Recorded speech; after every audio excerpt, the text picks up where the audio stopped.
Hi there, everyone. I'm Sean Tracy, and for those that don't know me, I'm the Technical Director of Content here at Cloud Imperium Games. And today, I'm really lucky to be able to show you a feature that I'm personally really excited about. And this is a collaboration between Faceware Technologies and Cloud Imperium Games. And what I'm going to show you is how we've integrated facial tracking into Star Citizen. Here I am.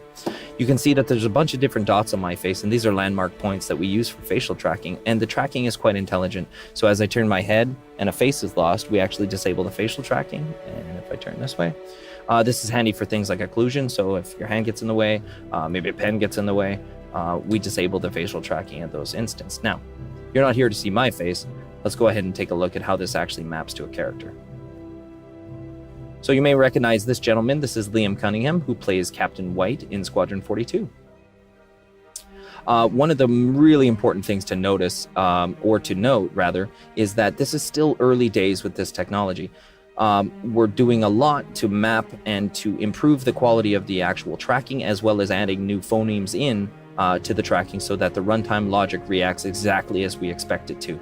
So this is never meant to be a replacement for facial animation, but rather something for the players to be able to run and to drive an actor in real time, or a character rather in real time.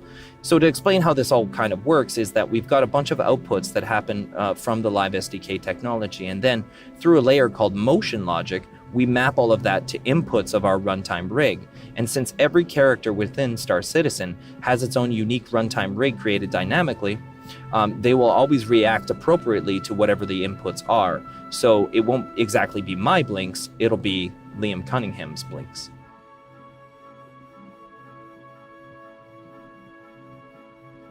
You can see even things like the ears moving when the scalp moves.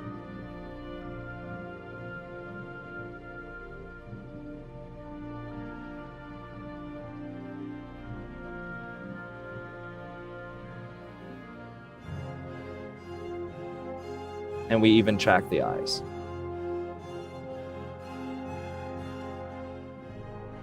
So let's go ahead and show how actually different bits of rig logic might react a little bit differently, giving a different character, essentially.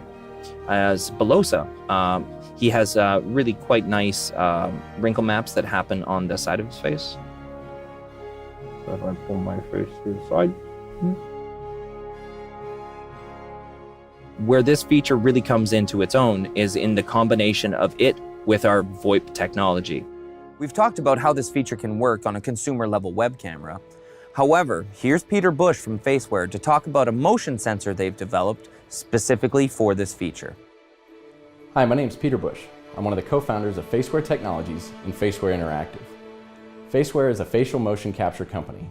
We create hardware and software products that can create animation simply from video.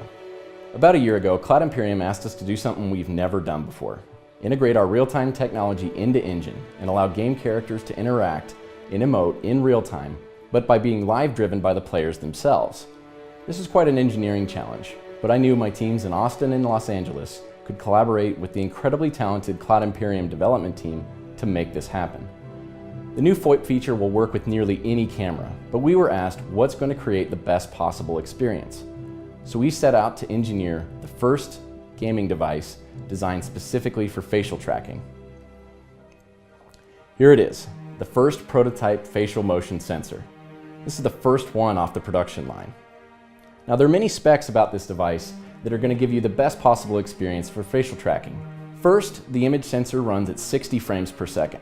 Now while that's important, is the way in which our technology works. From one video frame to the next, we basically can create an animated result. Meaning what we see in that first video frame, we're going to analyze the expression on your face, and by the next video frame we have that animated result. So the faster that frame rate is running, the faster you're going to be able to keep up and get that performance. And at 1/25th or 1/30th of a second, which is common in most webcams, it might not keep up and your lip sync might not read. But at 1/60th of a second, now the words that you're saying are going to be spoken by your character running in-game. Now second, we looked at where most common you're going to be using this device. And more often than not, you're only going to be lit by the light coming from your monitor. So the sensor had to work in a low light environment. So we selected a 1/3 inch, 3.4 megapixel sensor that's capable of 720 or 1080 at 60 frames per second in a near dark environment. Third, most webcams are a wide-angle lens, which makes your face a little bit smaller in frame and a lot less facial details and facial pixels for our technology to capture and track. So we selected a single user field of view. Now this allows our technology to basically get more pixels from your face from that frame and get the best possible facial details into Engine. Now fourth, we put on a high resolution glass lens that's going to resolve that data and give us the best possible and sharpest focus for facial tracking. These specs are going to allow you to have the best possible experience with the new FOIP feature. While this is only a prototype, we're going to go into mass production and we're going to bring this to you. We've been working on this technology for nearly 7 years, but this is the first game that's wanted to integrate this into Engine and allow character-to-character communication like you've never seen before. We're excited to bring this to Star Citizen, and we can't wait to see what you do with it. Having integrated this technology, there's a lot of ideas and things we wanted to try with it.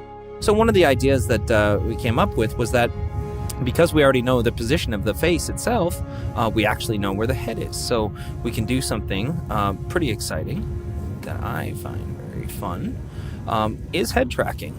So as I move my head in real life, all the camera is moved, just as if you were driving a track IR sort of simulation. But this is, again, all from a consumer level web camera.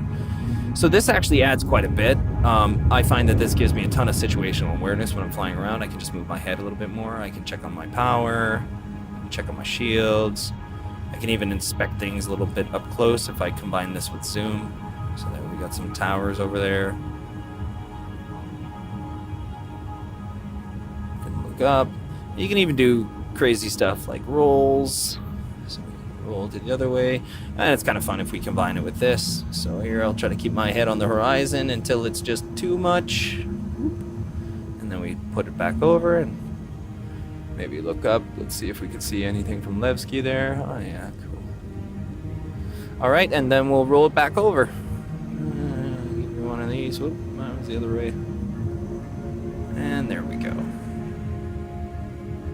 So as you can see, it is very natural, and you can just look around within it. And again, it's kind of coming for free because we are already tracking the facial position, so we can extrapolate from that what the head position is. So as you can see, the collaboration between Faceware and Cloud Imperium Games, even in this early stage of development, is already breaking new ground and doing things that haven't really been seen before. So we're really excited to develop these features, and we can't wait to get them to you.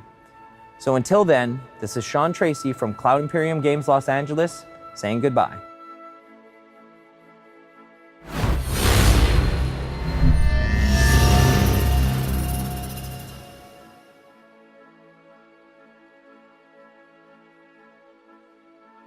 Eric's got a little song that he sometimes kind of comes and sings, and it looks pretty awesome. So you want to take it away?